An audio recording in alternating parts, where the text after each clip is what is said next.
Hello friends, it is Q&A time, and that means I'm going to be answering questions from people just like you, maybe even your questions if you have reached out to me.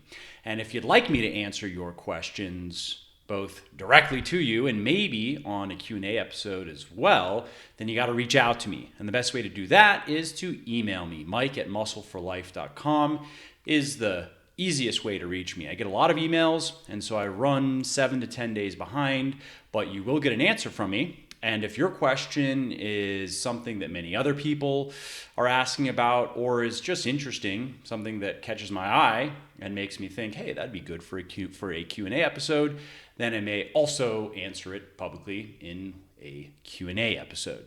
And if you don't do email for whatever reason, you can also reach out to me on Instagram. That's the other best place to reach me. I do my best to stay on top of DMs, although their DM system, the inbox, is half broken half the time. So inevitably, things do get missed.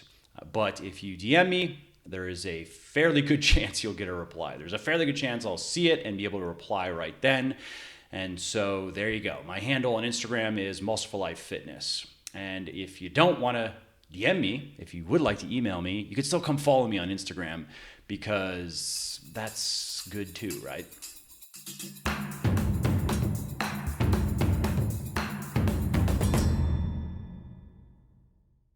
Alrighty, so let's get to the questions that I'm going to be answering here. The first one is, should I eat back the calories burned from exercise?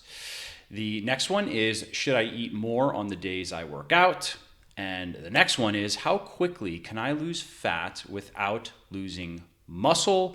And lastly, how can I eat less without being hungry? Now, of course, that one's in the context of cutting, right?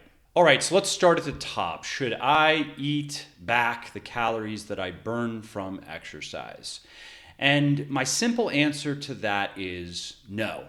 Now, the reason for that is, one, when people ask me that, they're normally cutting, they're normally wanting to lose weight, and they're trying to figure out how much they should be eating every day.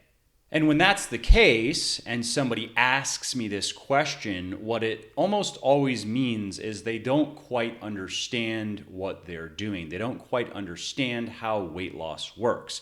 And specifically, what they don't understand is that what it really boils down to is just maintaining a calorie deficit over time. A moderate and aggressive, even but not reckless calorie deficit over time.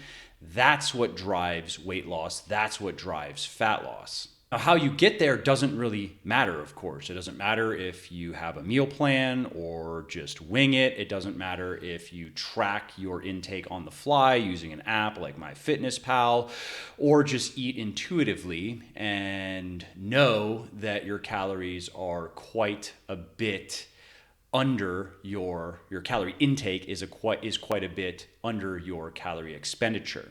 And as people who ask me this question are quite new to all of this and often don't understand, they just haven't learned about a calorie deficit and didn't know that it's that simple, I don't recommend that they just try to go about it intuitively. I don't recommend that they start with quote unquote intuitive eating unless they are very overweight and their diet is currently out of control and they're eating way more food than they should be. And by taking very simple actions like just getting rid of, let's say, soda and fast food, they could dramatically cut their calorie intake. If that's the case, then sure, they could just do that. Just get rid of the soda, get rid of the fast food, and they can start losing weight. And it can be a significant amount of weight in the beginning. But eventually things do slow down, and for people who are starting maybe mildly overweight and whose diets aren't just grossly negligent, intuitive eating does not work very well because your body naturally does not want to be in a calorie deficit. It naturally wants to be exactly the way it is, more or less. It wants to eat more or less as many calories as it's burning, and it has different subtle, kind of sneaky ways to encourage you to not be in a calorie deficit, to make you feel like you want to eat enough to make sure that you're covering your calorie expenditure. And so coming back to the question then, one of the problems with even looking at food intake through that lens of eating back calories that you're burning is if you're doing things correctly, most of your calorie deficit is going to be driven by the exercise that you're doing. So let's say that you are burning 300 to 500 calories per day exercising, which would be a normal amount for people who are exercising, let's say, around 1 hour a day fairly intensely. And of course, there are going to be probably a couple days per week where they're not working out or working out as intensely, but on average, let's just say it's 300 to 500 calories burned per day through exercise. And let's even throw in other physical activity on top of that. Now, that's going to be most of your calorie deficit right there.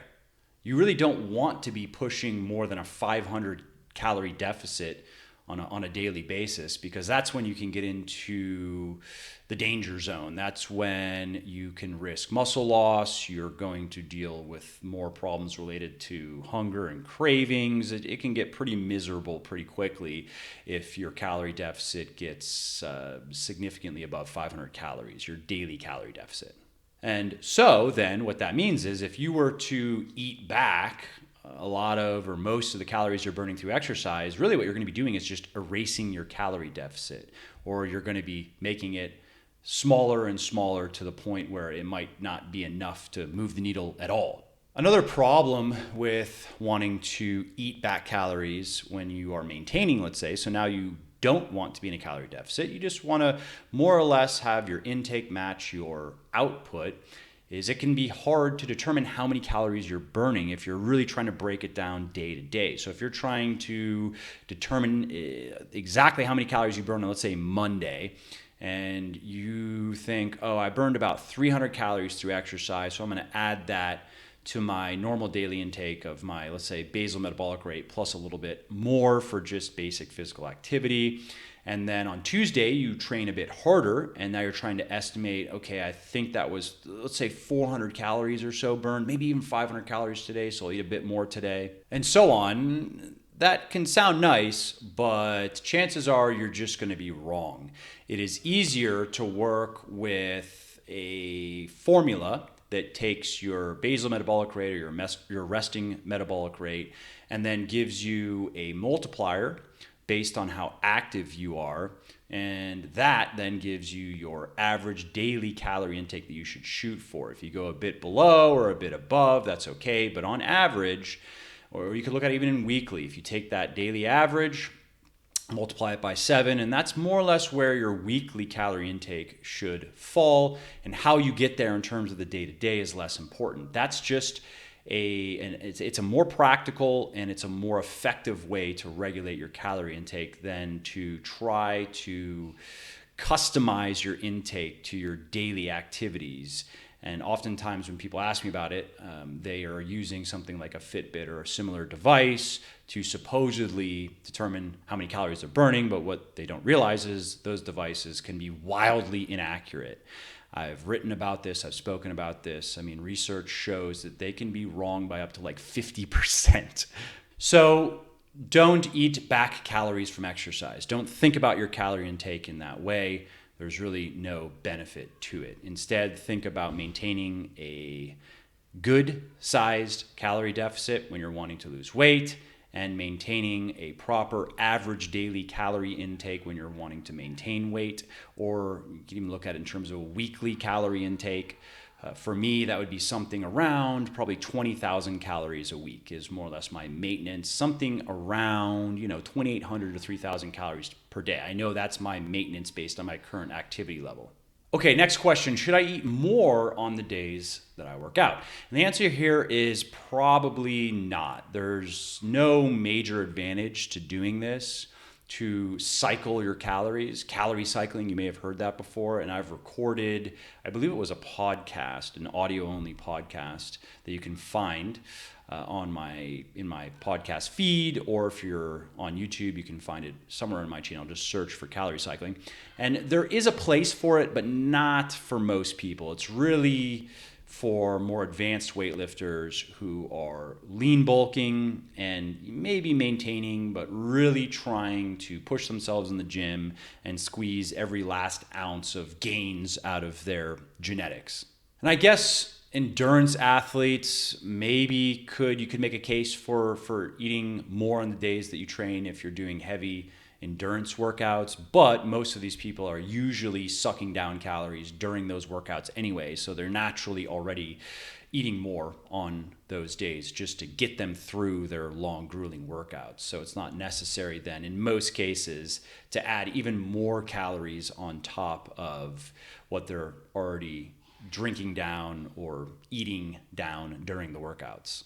That said, one minor exception, I suppose, to this advice is if you just like to eat less on the days that you're not training, and that's me. I prefer to eat. I don't naturally have a huge appetite. I'd say I have a normal appetite. So if I'm not pushing myself hard in the gym one day, I just naturally don't feel the need to eat as much food.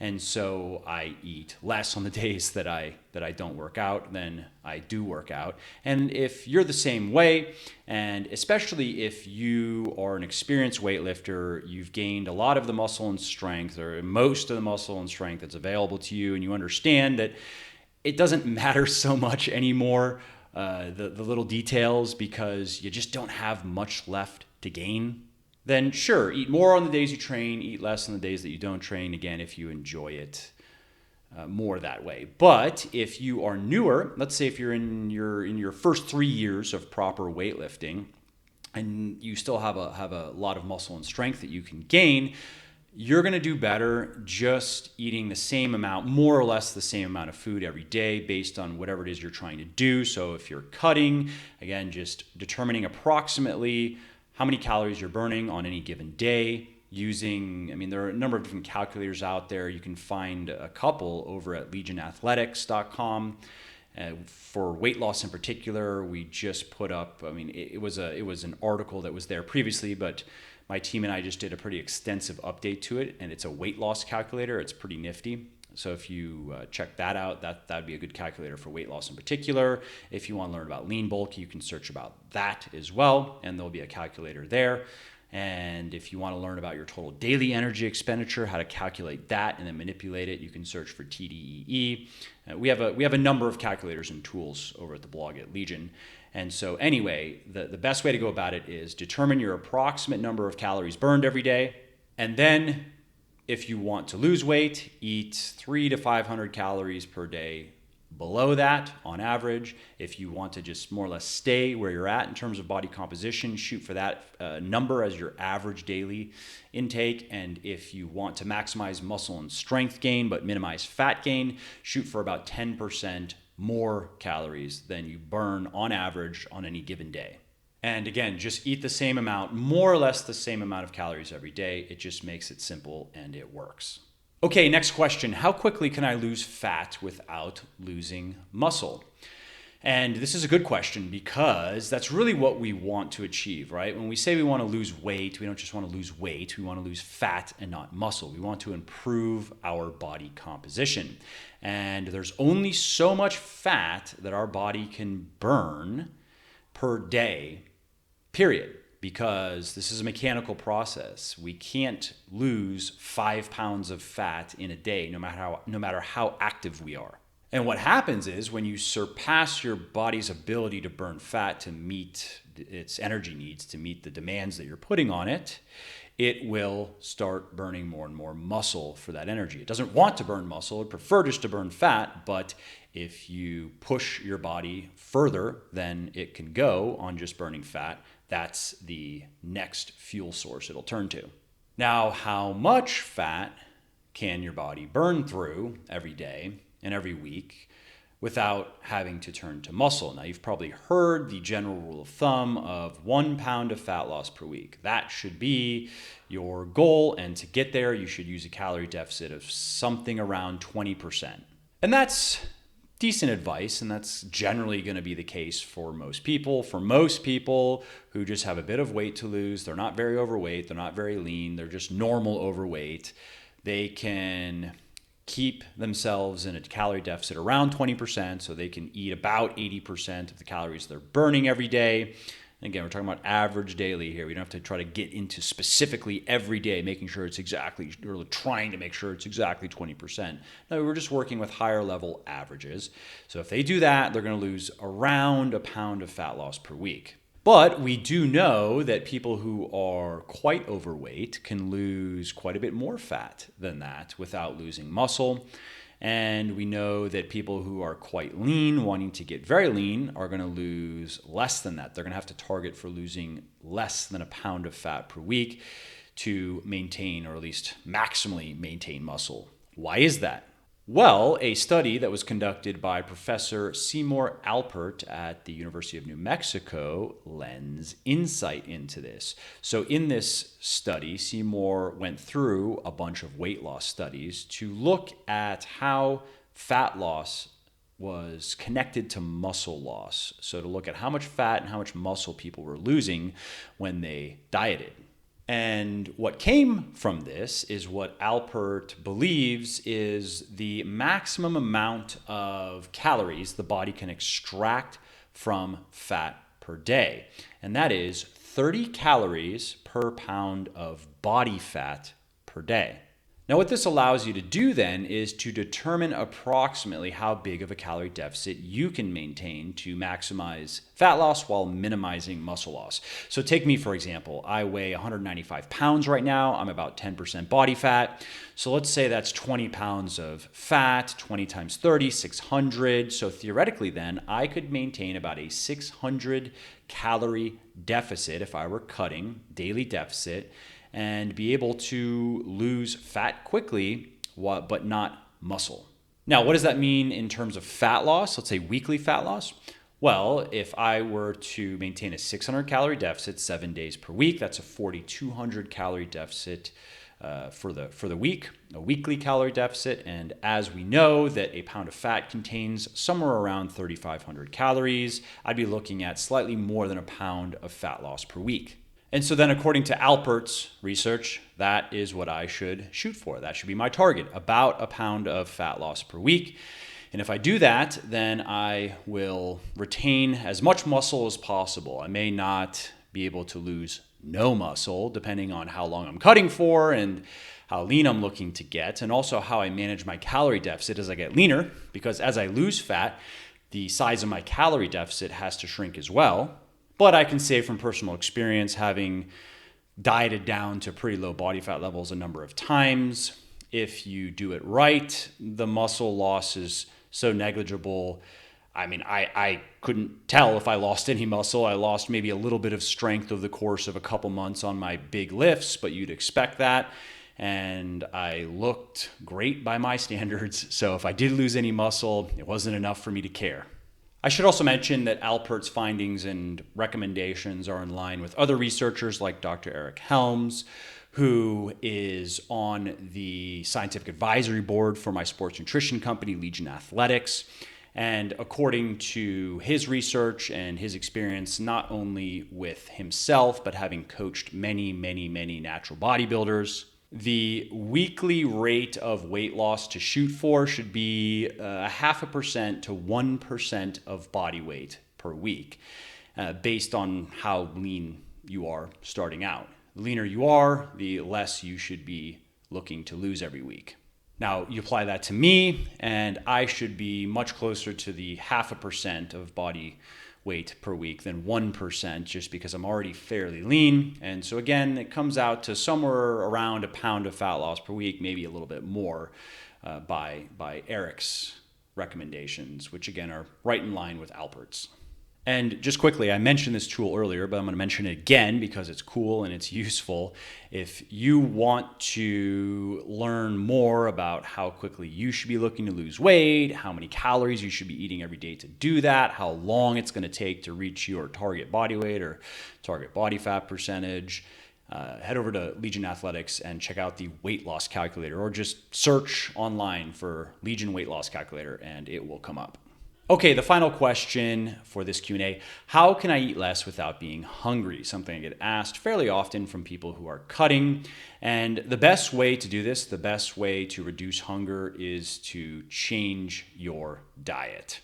And this is particularly true when you are cutting, when calories are restricted, because your body is not happy about it. Your body does not want to be in a calorie deficit. And so if you're not paying attention to the foods that you're eating and you're not getting enough fiber, for example, or you're not getting enough water through food and just drinking, and you are eating too many foods that are high in calories but not very satiating, you're going to have a very hard time of it. You are going to be hungry a lot, and you are going to be struggling with cravings often. And so then the tip, the hack for cutting without all the drama of hunger and cravings is to eat plenty of fiber-rich foods like fruits and vegetables and whole grains, drink plenty of water, and watch out for, generally it's either highly processed foods that contain a lot of calories but aren't very filling, or just foods that contain a lot of fat that also can be very calorie dense but not very satiating. And this, by the way, is one of the major disadvantages of the IIFYM way of going about cutting, the if it fits your macros. Eat whatever sounds good to you. Just make sure that you are eating enough to stay within your calorie and macronutrient targets. Well, the problem is when you eat a bunch of then peanut butter and candy and Pop-Tarts and other highly processed tasty foods, and maybe even less processed, less tasty stuff like bread, for example, or other baked goods. You can lose weight, of course. If you do stick to your calories and macros, you're going to lose weight, but you are going to have a rough time. Unless you just naturally have very little appetite, you are going to be hungry often, especially when in the hour or so leading up to the normal times when you eat. It can drive you to distraction, actually. And you'd have a much easier time if you just replaced most of those calories with stuff like vegetables and fruits and whole grains and legumes and lean protein. If you got the majority of your calories when you're cutting from those foods, and then took, let's say, 10 to 20% of your calories to give over to whatever, I don't care if it's candy or peanut butter or Pop-Tarts or bread or whatever, if you do that, you'll be able to get the satisfaction of eating stuff that's just tasty, it's just nice to eat without having to suffer for it. Oh, and one other aspect of appetite control that I want to mention is getting enough sleep.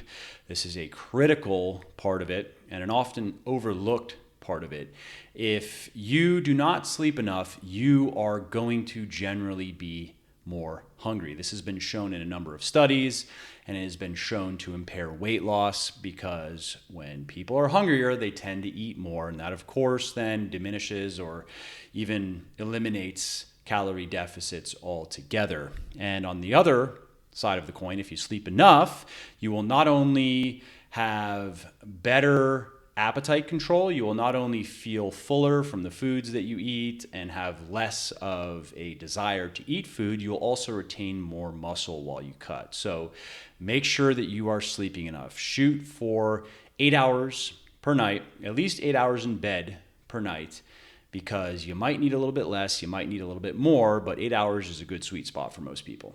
Okay, well, that's it for this Q&A. I hope you found it helpful, and if you did, please do give it a like and leave a comment down below letting me know what you thought. And again, if you want to have me answer your questions, email them to me, mike@musclelife.com, that's the best way, or DM them to me on Instagram, musclelifefitness, and you will hear back from me. You definitely will if it's email. And you probably will if it's Instagram. Again, Instagram's inbox is finicky. Sometimes it works great, sometimes it doesn't. But if your question also is something that other people are asking, or if it just strikes me as something that would be a good question to answer on a Q&A, then I will answer it publicly as well. Oh, and lastly, if you really liked this Q&A, and if you want to know when my next video goes live, and if you want to make me happy, then subscribe to my channel. Just click the big red button over there.